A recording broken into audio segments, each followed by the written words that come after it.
Beowulf's fight with Grendel. When night comes, King Hrothgar departs from the palace and leaves behind Beowulf and his 14 warriors. They lie down to rest, none of them expecting to see their homes and families again, for they had heard fearsome tales about the murderous fiend that they had come to fight. Then, in the misty night, the dim monster came striding through the gloom, when all the thanes who guarded the palace were fast asleep, all but one, who determined that the foe should no longer drag off the prey amidst the shadow, lay watching there and awaiting with stern courage the beginning of the fray. So the wretched Grendel, leaving the cloud-capped cliffs, approached the lofty hall, thinking to entrap the men who slept therein. But though this was by no means the first time that he had visited Hrothgar's home, he never before nor afterwards met with a stouter warrior with his men. He at once broke open the door. The iron bars fell asunder as soon as he touched them. Full of evil thoughts, he burst through the portal, and fiercely advanced across the gleaming floor. As he went his eyes gave forth a hideous light, most like to fire.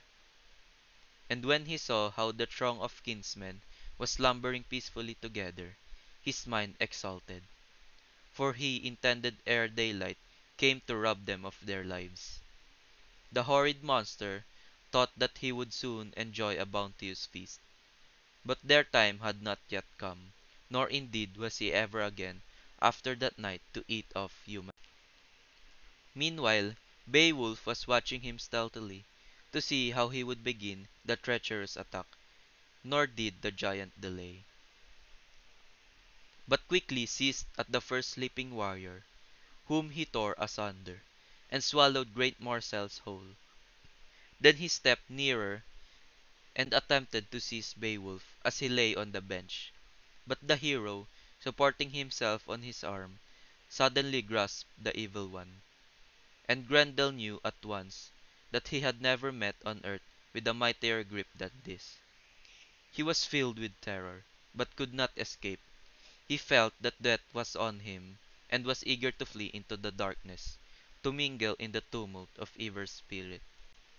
Then the bold warrior remembered the words he had spoken the evening before. He stood upright and grappled firmly with the fiend. Their fingers cracked as the foe tried to escape, thinking if possible to twist himself from his hold and to flee away to the hiding place of the fen.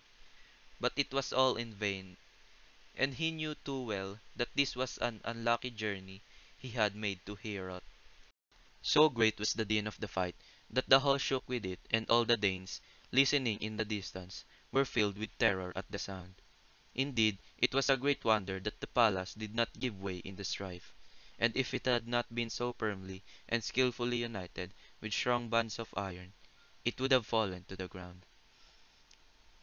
It is said that though it had never been supposed before that any might of man could shake that splendid hall, and that if it perished it would be by fire, yet in this terrible fray the wall quivered and trembled, and the mid benches were torn from their supports.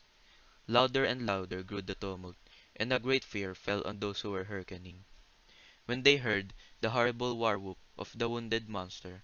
As fettered in the grasp of the foe, he bewailed his pain. In no wise would the hero allow him to escape unhurt, for he knew that his life was of no avail to any man.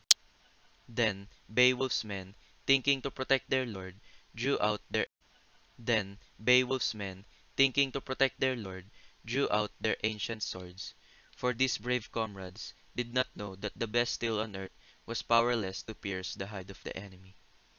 But the giant, who had formerly committed so many crimes with a mirthful mind, found that his covering would not avail him, now that the valorous nephew of Hygelac had him fast in his hands. And as he struggled, his sinews burst apart, and his arm was wrenched from its socket. Thus had victory been given to Beowulf, and Grendel, sick to death, fled away in despair to seek his home beneath the marshy cliffs. Full well he knew that his end had come, and that the number of his days was complete. So had the Danes had their desire, and the brave stranger from afar had cleansed the hall of Hrothgar, and saved it from the foe. He rejoiced greatly in that night's work, for he felt that he had carried out the mighty vow he had made, and had cured the evil from which they had suffered so much vexation and distress.